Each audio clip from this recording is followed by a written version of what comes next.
নমস্কার, আমি অনুপম। দ্য বেঙ্গল টুডেতে আপনাদের সবাইকে স্বাগত। একটা সময় মনে হয়েছিল যে এই বিষয়টা নিয়ে কোনো ভিডিও আমরা দ্য বেঙ্গল টুডের পক্ষ থেকে করব না, কারণ যে বিষয়টা নিয়ে চর্চা চলছে সেই বিষয়টা একান্তই একটি পরিবারের ব্যক্তিগত বিষয়। আপনারা নিশ্চয়ই বুঝতে পারছেন কোন বিষয়ে আমি কথা বলতে চাইছি। অভয়ার বাবা মা আর্জি করে মর্মান্তিকভাবে নিহত হয়েছিল যে ডাক্তার মেয়েটি, তার বাবা মা শেষ পর্যন্ত সিদ্ধান্ত নিয়েছে যে তারা বিজেপির হয়ে ভোটে দাঁড়াবে। অভয়ার মা বিজেপির হয়ে ভোটে দাঁড়াবার সিদ্ধান্ত নিয়েছে। এটা একান্তভাবেই তাদের ব্যক্তিগত সিদ্ধান্ত। এটা নিয়ে চর্চা চলছে, বিভিন্ন জন বিভিন্ন কথা বলছে। এই পরিপ্রেক্ষিতে আমাদের মনে হয়েছিল যে এই বিষয়টা নিয়ে আমরা কথা না বলাই ভালো, কারণ বিষয়টা ব্যক্তিগত। কিন্তু তারপরে বিভিন্ন খাতে যে চর্চাটা চলছে, বিভিন্ন জন যে মন্তব্য করছেন, তার পরিপ্রেক্ষিতে আমাদের মনে হলো যে কিছু কথা বোধহয় বলা উচিত। গোটা বিষয়টা একটু যুক্তি দিয়ে যদি আমরা একটু মূল্যায়ন করি, ভাবার চেষ্টা করি, তাহলে কয়েকটা বিষয় ধরা পড়ে। প্রথমত, আর্জি করে যে ঘটনা ঘটেছে তার পরিপ্রেক্ষিতে যারা রাস্তায় নেমেছিলেন, যারা প্রতিবাদ করেছিলেন, তারা কিন্তু সবাই এই অভয়ার মর্মান্তিক মৃত্যুর বিরুদ্ধে যে আন্দোলন গড়ে উঠেছিল তার একজন অংশীদার। এক্ষেত্রে অভয়ার বাবা মাই অভয়ার একমাত্র অংশীদার, এটা বোধহয় মানা যায় না। এটা বোধহয় অভয়ার বাবা মাকে স্বীকার করতে হবে। 14ই আগস্ট রাতে যে অগণিত মানুষ নেমেছিলেন এবং তারপরে শুধু দেশে নয়, দেশের বাইরেও এই প্রতিবাদের রেশটা ছড়িয়ে পড়েছিল। যারা যারা প্রতিবাদের আওয়াজ তুলেছিলেন, যারা গলার রগ ফুলিয়ে উই ওয়ান্ট জাস্টিস বলে চিৎকার করেছিলেন, তারা সকলেই কিন্তু এই অভয়া প্রতিবাদ মঞ্চের একজন অংশীদার। তাদের অংশীদারিত্বকে এক কথায় বোধহয় উড়িয়ে দেওয়া যায় না, উড়িয়ে দেওয়া সম্ভব নয়।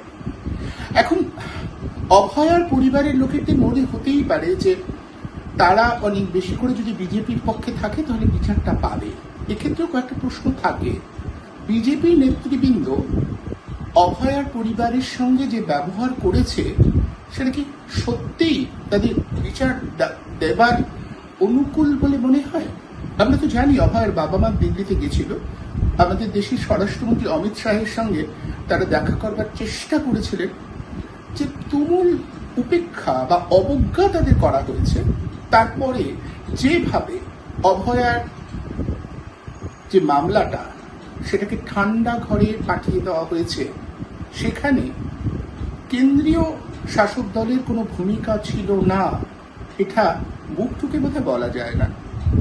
সব মিলিয়ে যে পরিস্থিতি তৈরি হয়েছে তার পরিপ্রেক্ষিতে কিন্তু এটা মানতেই হবে যে অভয়ার পরিবার বা অভয়ার বাবা মা আজ যে সিদ্ধান্তে এসেছেন সেটা একান্তভাবেই তাদের নিজস্ব হলেও তার সাথে কিছু আনুষঙ্গিক প্রশ্ন থাকছে। তারা যে বক্তব্য পেশ করছেন, যেভাবে তারা বলছেন, তাতে তাদের বক্তব্যকে যুক্তি দিয়ে খণ্ডন করা বা যুক্তি দিয়ে কয়েকটা বক্তব্য রাখাটা বোধহয় জরুরি। বামপন্থীরা, বিশেষ করে মীনাক্ষী, কলতানরা সেদিন যদি সঙ্গে সঙ্গে সেখানে পৌঁছে না যেতেন, অভয়ার মৃতদেহ যেভাবে লোপাট করে দেওয়ার চেষ্টা করা হয়েছিল, গোটাটাই হয়তো সেটাই হয়ে যেত, এটা কোনো আলোড়নই উঠত না। সেক্ষেত্রে বামপন্থীদের অবশ্যই একটা ভূমিকা আছে, যেটা আজ অস্বীকার করবার চেষ্টা করছেন অভয়ার বাবা মা। দেখুন, অভয়ার মা ব্যক্তিগতভাবে বিজেপিকে সমর্থন করতেই পারেন, তিনি তার টিকিটে দাঁড়াতেই পারেন, কিন্তু উপযাচক হয়ে বামপন্থীদের এই ধরনের সমালোচনার বোধহয় দরকার ছিল না তার। কেন তিনি এটা করতে গেলেন? যেভাবে তিনি বলছেন বামপন্থীরা ভোটে দাঁড়াচ্ছেন ভোট কাটবে বলে এবং তৃণমূলের সুবিধা করে দেবে বলে, এই বক্তব্যটাকে আমরা যদি সামনে রাখি তাহলে কি মনে হয় ভোট কি কারো নিজের? বামপন্থীরা ভোটে দাঁড়াবে না, বিজেপিকে ফাঁকা জায়গা করে দেবে? এটা কোন যুক্তি? বামপন্থীরা তাদের মতো করে ভোটে দাঁড়াবেন, তাদের মতো করে সাধারণ মানুষের বোধকে সংযত করে নিজেদের সংসদীয় গণতন্ত্রের পথে নিজেদের শক্তিকে বৃদ্ধি করবার চেষ্টা করবেন। এটার মধ্যে অন্যায় কোথায়? আজ যারা বলছেন ভোট কাটাকাটিতে তৃণমূলের সুবিধা হয়ে যাবে, বিজেপির পক্ষ নিয়ে অভয়ার পরিবারের লোকেরা এবং বিজেপির লোকজনরা বলছেন, তারা কি একবারও ভেবে দেখেছেন যে একটু যদি পিছিয়ে যান 2016 এই বিজেপি তো আসলে ভোট কেটে তৃণমূলকে ক্ষমতায় আসবার পথ করে দিয়েছিল। তা না হলে সেবার তো সত্যি কংগ্রেস এবং বামপন্থীদের জোট তৃণমূলকে একটা শক্ত প্রতিদ্বন্দ্বিতার মুখে ফেলেছিল। এখন তারা যদি ভোট কাটাকাটির কথা বলেন তাহলে তো সেটা খুব অসার যুক্তি হিসেবেই প্রতিপন্ন হয়। আসলে না, অভয়ের বাবা মা ভুলে যাচ্ছেন যে তারা যে রাজনৈতিক দলগুলোর সাথে গাঁটছাড়া বেঁধে বিচার চাইতে যাচ্ছেন, সেই রাজনৈতিক দলগুলো সাধারণ মানুষ সম্পর্কে যা ভাবে, যা তাদের ধারণা, সেটা কিন্তু খুব একটা আশাব্যঞ্জক নয়। আমরা বারবার দেখেছি সাধারণ মানুষকে দাবার বোড়ে হিসেবে ব্যবহার করে ক্ষমতাসীন রাজনৈতিক গোষ্ঠীগুলো, বারবার এটা ঘটেছে। ভেবে দেখুন, এ রাজ্যে আজকে যিনি শাসক রয়েছেন সেই মমতা বন্দ্যোপাধ্যায় একসময় এক মুখ বধির মহিলাকে নিয়ে পৌঁছে গেছিল মহাকরণে। তিনি বসে পড়েছিলেন তদানীন্তন মুখ্যমন্ত্রীর ঘরের সামনে। সেই ঘটনা রাজ্য রাজনীতিতে আলোড়ন ফেলেছিল। কিন্তু তারপর ক্ষমতার অলিন্দ ধরে, আন্দোলনের পথ ধরে মমতা বন্দ্যোপাধ্যায় অনেকটা এগিয়েছেন। সেদিনের সেই আচরণ তাকে বিরোধী নেত্রী হিসেবে অনেকটা এগিয়ে দিয়েছিল। কিন্তু তিনি কি সেই মুখ বধির পরিবারটি বা সেই মেয়েটির প্রতি শেষ পর্যন্ত সুবিচার করেছেন? ফেলে দিয়েছিলেন মাঝপথে। আমরা তো জানি সেই মুখ বধির মেয়েটি শেষ পর্যন্ত নিদারুণ দারিদ্র্যের সঙ্গে লড়াই করতে করতে সাপের কামড়ে মারা যায়। এই তো এবছরই তার মাও মারা গেছে। শোনা যাচ্ছে তার পরিবার এখনো দারিদ্র্যের সঙ্গে নিদারুণ লড়াই করছে। অর্থাৎ সাধারণ মানুষ না সবসময় দাবার বোড়ে হয়। রিজানুর রহমানের কথা মনে আছে? রিজানুর রহমানের মা তো ইনসাফ চেয়েছিলেন। মমতা বন্দ্যোপাধ্যায় তার রাজনৈতিক মঞ্চে রিজানুর মাকে ঘুরিয়েছেন। রিজানুরের দাদা রুকবানুর রহমান অবশ্য রাজনৈতিক সুবিধা পেয়েছেন, তিনি বিধায়ক হয়েছেন দুবার, এবারও তিনি টিকিট পেয়েছেন। কিন্তু রিজানুর রহমানের সেই মামলাটা কোন অবস্থায় আছে? সত্যি কি যারা দোষী তারা শাস্তি পেয়েছিলেন? রুকবানুর রহমান বিধায়ক হওয়া সত্ত্বেও কিভাবে তার ভাইয়ের হত্যাকারী হিসেবে যারা অভিযুক্ত হয়েছিল সেই পুলিশ অফিসারদের সাথে সখ্য তৈরি হয়েছে মমতা বন্দ্যোপাধ্যায়, তা নিয়ে প্রশ্ন তুলেছেন। আমরা তো জানি সেই সময় মমতা বন্দ্যোপাধ্যায় এই ঘটনা ঘটবার জন্য যারা দায়ী সেই পুলিশ অফিসারদের অপসারণ চেয়েছিলেন, আর তারপরে সেই পুলিশ অফিসারই মমতা বন্দ্যোপাধ্যায় খুব কাছের হয়ে উঠেছিল। এটাই হয়, ক্ষমতার এটাই নিয়ম।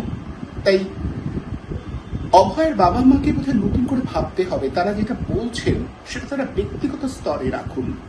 সামাজিক স্তরে যদি এটাকে নিয়ে আসেন, যদি একটা বৃহত্তর পরিসরে গোটা বিষয়টাকে সামনে আনেন, তাহলে সেটা যুক্তি দিয়ে প্রতিষ্ঠা করতে হয়। যদি না পারেন তাহলে সেই ধরনের বক্তব্য থেকে বিরত থাকা উচিত। অবশ্যই তাদের যা হারিয়েছে, তাদের যন্ত্রণা খুব স্বাভাবিক, কিন্তু সেই যন্ত্রণার জন্য যুক্তির উল্টো মুখে দাঁড়ানো যেতে পারে না। যুক্তিহীন কথাবার্তা বলা উচিত নয়। তাদের প্রতি সম্মান রেখেই কথা বলছি। ঠিক এই মুহূর্তে গোটা বিষয়টা তৃণমূল কংগ্রেসের যারা সমর্থক, বিশেষ করে তাদের সমর্থন কিছু ইউটিউব আছে, যেভাবে গোটা বিষয়টা রাখছেন সেটা তারা ব্যক্তিগত স্তরে রাখুন। সামাজিক স্তরে যদি এটাকে নিয়ে আসেন, যদি একটা বৃহত্তর পরিসরে গোটা বিষয়টাকে সামনে আনেন, তাহলে সেটা যুক্তি দিয়ে প্রতিষ্ঠা করতে হয়। যদি না পারেন তাহলে সেই ধরনের বক্তব্য থেকে বিরত থাকা উচিত। অবশ্যই তাদের যা হারিয়েছে, তাদের যন্ত্রণা খুব স্বাভাবিক, কিন্তু সেই যন্ত্রণার জন্য যুক্তির উল্টো মুখে দাঁড়ানো যেতে পারে না। যুক্তিহীন কথাবার্তা বলা উচিত নয়। তাদের প্রতি সম্মান রেখেই কথা বলছি। ঠিক এই মুহূর্তে গোটা বিষয়টা তৃণমূল কংগ্রেসের যারা সমর্থক, বিশেষ করে তাদের সমর্থন কিছু ইউটিউব আছে, যেভাবে গোটা বিষয়টা রাখছে, এতদিন পরে মুখোশ খুলে গেল বলে তারা প্রচার করছে, সেটা খুবই নির্লজ্জতার পরিচয়। আমি দেখছিলাম তৃণমূলের সমর্থক কিছু মানুষজন যেভাবে এই মুখোশ খুলে গেল, এমনকি গায়ক কবির সুমন তিনি একটা পোস্ট করেছে, দেখলাম খুব খারাপ লাগে এসব দেখলে। কোন বিচারের এনারা বলছেন? এনারা জানেন না যে এর আগেও এই ধরনের কাজ বারবার করেছে? রিজানুর রহমানকে নিয়ে রাজনীতি হয়নি? তাপসী মালিককে নিয়ে রাজনীতি হয়নি? করেননি এই মমতা বন্দ্যোপাধ্যায়রা?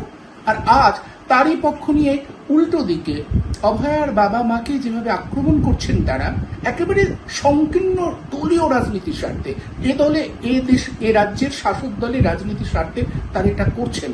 এটা ঘৃণ্য, এটা নিন্দাজনক। কিন্তু সবের ঊর্ধ্বে আমি বারবার একটা বিষয় উচ্চারণ করব, সবাইকে বলবো ভাবতে, অভয়ার বাবা মার সিদ্ধান্ত তাদের ব্যক্তিগত। তারা যে বক্তব্য রাখছেন সেই বক্তব্যকে আমাদের যুক্তি দিয়ে বুঝতে হবে। আরো একটা প্রসঙ্গ এসেছে, কেউ কেউ এরকম করে বলছেন যে তামান্নার মা যদি ভোটে দাঁড়ান সেটা যদি খারাপ না হয়, তাহলে অভয়ার মা যদি ভোটে দাঁড়াতে চান সেটা খারাপ হবে কেন? একবারও বলছি না খারাপ, কিন্তু একটা ফারাক আছে। তামান্নার মাকে বামপন্থীরা এবারে নির্বাচনে দাঁড় করিয়েছে। তামান্নার মা কিন্তু বা তামান্নার পরিবার বামপন্থী পরিবার, একেবারে তারা, তামান্নার বাবা বামপন্থীদের সিপিআইএম দলের একজন কর্মী, সেই সূত্রে তারা তাদের দলীয় সিদ্ধান্ত নিয়েছে। সুতরাং অভয়ার বাবা মার ক্ষেত্রে বিষয়টা বোধহয় একটু আলাদা, একটু ভাবতে হবে। ফলে গোটা বিষয়টায় আবারও বলছি, আমাদের অবস্থান খুব পরিষ্কার। অভয়ার বাবা মা যে সিদ্ধান্ত নিয়েছে সেটা তাদের ব্যক্তিগত, কিন্তু তারা যে বক্তব্য রাখছে সেই বক্তব্য যথেষ্ট যুক্তিগ্রাহ্য নয়। যুক্তির নিরিখে বা যুক্তির কষ্টিপাথরে আমরা যদি এটাকে মূল্যায়ন করি তাহলে সেটার অনেক সমালোচনার জায়গা আছে। শুনতে খারাপ লাগলেও এটা ঘটনা। আবারও বলছি, সাধারণ মানুষকে নিয়ে রাজনৈতিক দলগুলো, বিশেষ করে সংসদীয় গণতন্ত্রে বিশ্বাসী রাজনৈতিক দলগুলো এক ধরনের খেলা খেলে। সেই খেলা যাতে না খেলতে পারে তার জন্য বোধহয় সাধারণ মানুষকে সচেতন হতে হবে। বারবার এই উদাহরণ রয়েছে। আমরা সাধারণ নাগরিকের জাগরণ, সাধারণ মানুষের বোধ চেতনা জেগে উঠুক, এটা বেশি প্রত্যাশা করি। রাজনৈতিক দলগুলোর সাথে সংশ্লিষ্ট হয়ে গেলে, বিশেষ করে ক্ষমতামুখী রাজনৈতিক দলগুলোর সাথে যদি সংশ্লিষ্ট হয়ে যায় কেউ, তাহলে বিচার কেন, অনেক কিছুই পাওয়া হয় না। রাজনৈতিক দলগুলো এদিন নিয়ে শুধুই খেলা করে।